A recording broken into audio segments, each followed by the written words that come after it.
Nearly 3 years later, Eugene police officer Chris Killcullen's killer remains outside a jail cell, and attorneys argue that severe mental illness wouldn't allow Cheryl Kidd to aid and assist in her own criminal trial. Yeah, Kidd is now living at a secure residential facility in Pendleton, recently transferred from the state hospital in Salem. KEZI 9 News reporter Na Nguyen joins us live with a closer look at her care. Na? Renee and Matt, due to patient privacy laws, we weren't given any specifics into Cheryl Kidd's progress since she was placed here at Pendleton Cottages back in October. But staff members were able to provide us some insight and respond to some of the security and safety concerns brought up by the potential privileges that Kidd and her housemates could be receiving. You just have to keep at it. You're planting a seed day after day after day. We look at the treatment and we do it very individualized. So we look at what do they need.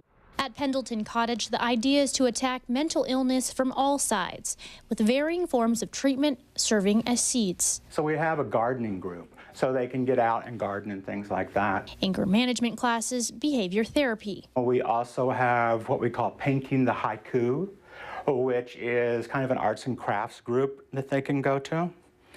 We have a study hall because all the residents are required to do some homework for their groups. We have some of them help prepare the snacks. And as a community-based structure, despite the secure high gates, not all the treatment is confined to campus. In fact, certain patients can actually go out into the surrounding area. We do have outings. Most of those we try to center around living skills. Can you budget money and go shopping? Okay. Are you making healthy food choices? Things like that. The goal is for them to be as independent as they can be. But these aren't privileges taken lightly, and just because there's potential doesn't automatically mean it'll become a reality.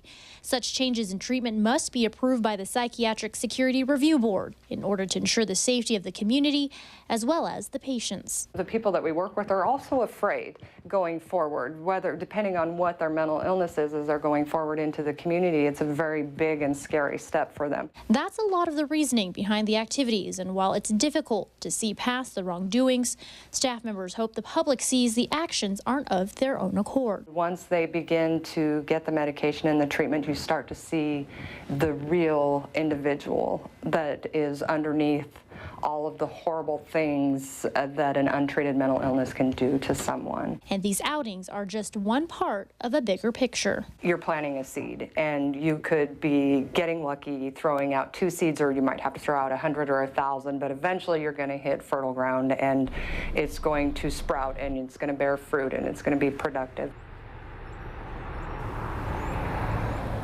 Ultimately, staff members say that everyone benefits if they're able to rehabilitate these individuals into productive members of society. Now, coming up tomorrow, we'll take a look and hear from community members about how they feel about having this facility in their backyard, as well as what the impact it's had on public safety, if any, since it's opened its doors back in 2009. Live in Pendleton, Na Nguyen, KEZI 9 News. All right. Thank you very much, Nan. Her live reports begin on our midday program at 11 o'clock with Sean Cuellar.